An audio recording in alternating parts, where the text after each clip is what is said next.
Hey everybody, Joy here. Do you know what, I guess I should tell you, you know what day it is. It is Sunday, February 10, 2019.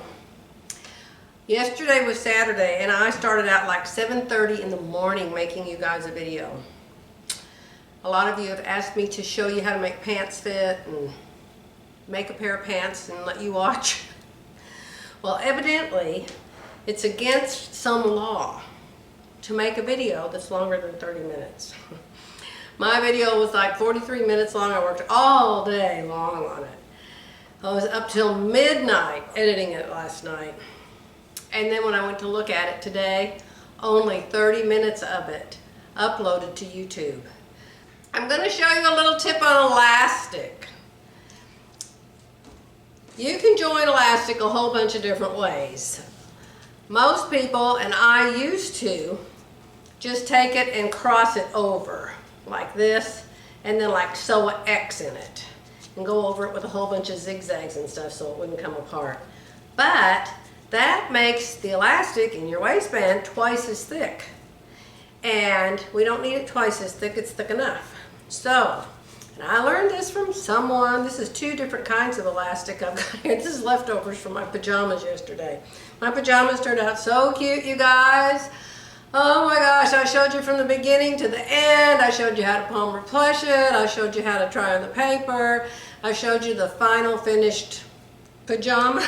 So, another day, another pair of pants, okay?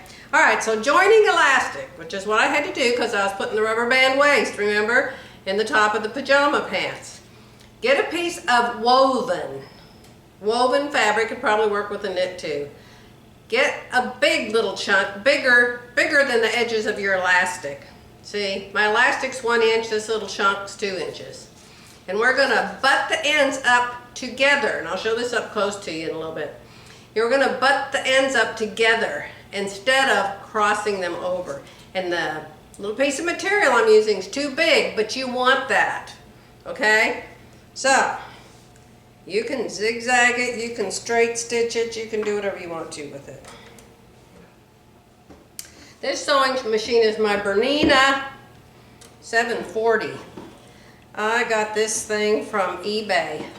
The lady that I bought it from, and I'm not saying this can always happen, because it might not always happen. I know Terry got a really bad machine one time. She had to return it. But I have had super luck. I've gotten lots of things from eBay and been very pleased. I bought 2 sergers that were just like brand spanking new. The girls bought the sergers and they put them in the closet and never even opened them up and took them out of the box. So I got 2 of those. Something that was $1,500 new, and I got them for $500 a piece. Okay. So, there you can see I have that side sewn on to this piece of material. And the piece of material is too big for it, but we don't care. Okay? So now we're going to take the other side, and this is a different kind of elastic. And we are going to butt it right up next to that piece. Right up next to it. And now we're going to sew that piece down. I think my thread broke. No, it didn't. It made a funny sound. Don't you hate it when your machine makes a funny sound? It's like, oh my God, a needle broke. Okay. And then I move over, and where they join in the center, I sew over them. So, here's the deal, Neil. When you do it like this, let me bring it up to the camera. You can see it closer. Okay. See here? Let me see, is that light too bright? Let me turn it off. See here? This is 2 different pieces of elastic, and these are the ends butted up next to each other, and I zigzagged over them. Now, you take a pair of scissors and you cut all this extra fabric off. Turn it over on the back. Cut that part off. Turn it over on this side. You don't have to finish this stuff on the back. It's not going to go anywhere with all those zigzag stitches on it, okay? But if you were to start With a piece of fabric that size, it would be really, really hard to hold everything and line it all up perfectly. So start with a scrap bigger than what you need. See? And now you can stretch it and it won't ever, ever, ever come apart. And it's one layer, so it's not any fatter than the rest of the elastic in your pants. So my pajamas turned out really, really cute. But I actually slept in them. I told you I never sleep in my pajama pants. I slept in those pajama pants last night and they never got hot. I guess because they're that lightweight cotton, but I had them on all night long. They didn't bother me, and that's the first I have ever slept in any kind of a pant all night long. So I like them very, very, very, very much. But I want to wait until I put them on so you can see them on me, and I think I'm going to cut out another pair today.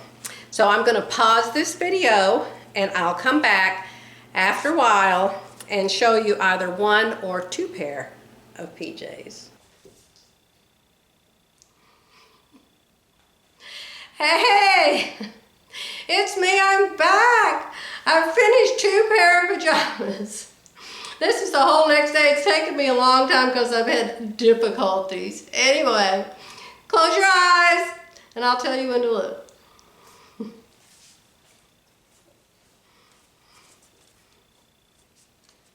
Ta-da! Look! You didn't close your eyes, did you? This is pajamas number 2. This set was much, much easier to make than the first set because the time I got to this set, I had perfected the fit on the top and the fit on the pants. If you haven't used a pattern before, and if you don't have a perfect pattern body, you're going to have to do some what I call palmer and plesh, which is fitting the tissue paper to your body before you fit the garment to your body. So anyway, this is number 2. I don't know if you can see all the way to the floor, but I'm sure you can figure out the pants go down to the floor. See? So, anyway, this is wonderful. This knit is a completely different animal than the first knit that I used. This one is twice as thick as the first one, but it's not real thick. And it's stretchy, but for a top it doesn't have to be real stretchy. So I used the same pattern. The first one was pink material. That stuff was horrible. I wanted to get a match and set it on fire and throw it outside in the yard. It was a nightmare to sew. And when I put it on, I'll tell you why. I did go ahead and finish it. Oh, and yes, of course, I had to use my Solaris embroidery machine. Let me roll you up. Of course, I wanted to do some embroidery. So I wanted to find something simple because number 1, I didn't want to take all day to do it, and number 2, I had already cut the top out, and when you embroider something, it shrinks your material in. This did not shrink very much because there's no stitches except for the outline on the bow. So isn't that cute? I got it off of Etsy. And then of course I used the material from the pants to make the bow. So I love this. I just love these pajamas. All right, I'll be back in a second and I'll show you the pink ones. Remember I bought the fabric from Hobby Lobby? I'll show you those. Those were the first ones I finished. Hold on. Are you ready for number 2? Remember these pants? Remember this fabric from Hobby Lobby?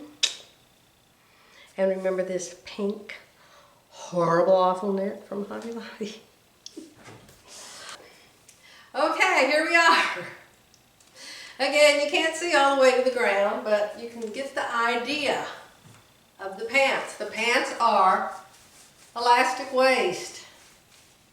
Yes, with Peggy Sager's elastic. Now, this pink fabric was the absolute pits to sew with. If you're a new sewer, don't buy this kind of knit. Much, much thinner than the white. But the thing about this knit is it's like it's alive. and it rolls. I got so mad at it I threw it away, what was left. But it rolls into itself. And some knits do that. But this one, Philly said she had one like this. This one, even after you cut it out, cut the sleeve out, the sleeve all rolled in on itself. Cut the front out, the front all rolled in on itself. Tried to hem it, the hem rolled all over the place. Horrible stuff. So that's why when we go to the store, we pull it out, we look at it. If you want to know if it rolls or not, pull it. You can see this one doesn't roll at all. If I had the pink one in here and I pulled it, you'd see it just rolled up on both sides. So, horrible, awful, but I was determined to finish it because it matched the pants. And I purchased it. So, this is set number 1. So, I love both of them. I love pretty pajamas. And I like nice pajamas. These aren't gowns like Viv makes. Viv makes those gorgeous gowns. I cannot sleep in those. I get tied up in the bed and feel like somebody's tied me to a railroad track. But I actually wore this to bed the other night, and I kept the pants on all night and forgot to take them off, and I never did get hot. They were really cool. So pants are cotton, tops are knit. The tops, I don't know if they're cotton knit or nylon knit or what kind of knit, but they're knit, probably cotton knits. So anyway, I really like them both. So today is my daughter's birthday. Go over to a chick that knits and tell her happy birthday for me. She's all upset with herself because of her last video. She had these dogs barking. I wanted to say, for heaven's sakes, Tammy, shut your dogs up. So I didn't say it, but evidently somebody else did. You know, when you live like next to a train track, or you live someplace where there's lots of noise, your body learns to just tune it out. You know, like your husband can tune you out. My husband can be standing right here, and I can say to him, would you mind turning that light off over there? And he'll just stare off into space and keep thinking about what he's thinking about. And I'll say, Jerry, what, Joy? I said, did you hear me? No, what did you say? So people that have dogs barking all the time, they can tune it out. People that live right next door to a train. I remember our preacher, Dwayne Sheriff, said he went to visit some new people from the church and went to their house to visit them, and they lived right next to the train track, and he was sitting in their living room talking to them, and all of a sudden a train went by and did its whistle, and he said he jumped out of his chair. Oh my God. And they just sat there as calm as cucumbers, never did anything. So, point being, forgive my daughter for her barking dogs, and go over to a chick that knits and tell her happy birthday, will you? 50 years, yeah. Now you know, don't you? Now you know why I look like I have a 50-year-old daughter. Okay, I've got to go. I have to wrap some gifts. I guess I could show you what I made her. I doubt she would see it. Let me show you what I made her. I've put tape on this so many times, the box is wearing out. My daughter made a video from her chick that knits. I'll roll this camera up a little bit. My daughter made a video from a chick that knits several back, and she talked about how she didn't have any pins to put in her scarf. She only had one, and she said, oh, pardon this pin, it's the only one I have. I don't have anything to put in my scarf. So, you know, I make jewelry, sort of, if you call making earrings and bracelets jewelry. So I decided to try to make her a scarf clip, pin, whatever you want to call it. And it actually turned out really pretty, you guys. I was trying to copy one that I saw on the internet. If I showed you the one on the internet and showed you this one, there's absolutely nothing in the world alike at all. So anyway, I've cut up a piece. This is something that I crocheted back 5-6 years ago. I was at a hotel with Philly and I never finished it. So I just cut a piece of it up and put this in it so Tammy could see what it was supposed to do. Hopefully the camera's focusing on it. So this is a pin, and it holds your shawl. When you cross it over in the front, it holds your shawl. And it should sparkle. I hammered it, and it kind of sparkles in the light. Because, you know, the little window in the video cameras, it's so tiny. So I hope you can see it. So I'll kind of try to show you how it works. This was just magical, the way that it turned out. But it turned out so it locks. Let me see, I can't show you. Let me see. Don't look at all my wrinkles. You push it in and then pull it out. See? The little pin. You have to make the stabber stick for it. So the stabber stick goes in and then it locks. Well, it sort of locks. Yeah, it locks. So it can't fall out. And then I got her a pretty one. Where's the pretty one? Here it is. This is the prettiest one that I got her. So I hope she likes it. You know my daughter's got green eyes. And this is kind of green. See this one? I'm not even sure how you do this. I guess you pull the knit up through it and then you stick this in it. Or maybe like that. Isn't that a pretty piece? So that's what I got her for her 50th birthday. So I hope she likes it. Tammy's kind of like me, and she already has everything she wants or needs and more. So this is something unusual. I never would have thought of it unless I had seen her video saying, oh, I don't have any pins for my scarves. Okay, I came back just for a second to tell you guys what patterns those were, because I know you'll ask. The top I made out of the Fit Nice system top. Okay, I've talked about that several videos back. The lady's name is Judy Kessinger. You can look her up online. There's dozens and dozens of videos. Her top is very, very, very simple. It's just a front and a back, that's it. I have made several adjustments to it. I don't care for the way she's done the neck and the back. The back doesn't sew to the front without a little changing, and it has to have a bust dart. Has to have a bust dart. I moved the bust dart down into the bottom. But once you do those things, then it's very, very, very easy to sew and to use. I can't find the pajama pant pattern. You should see this room, what a mess it is. It looks like a tornado came through here and dropped paper and patterns and fabric and sewing utensils all over the room. But it was just a simple pajama pattern. The pant was a simple pull-on pant with an elastic waist, no pockets. So any pattern you can go find, you can use for pajama pants, okay? If you get an actual pajama pant pattern, you'll have really full legs in it. Okay, it's 2 o'clock. I haven't had any lunch. I've got to go. Bye for now.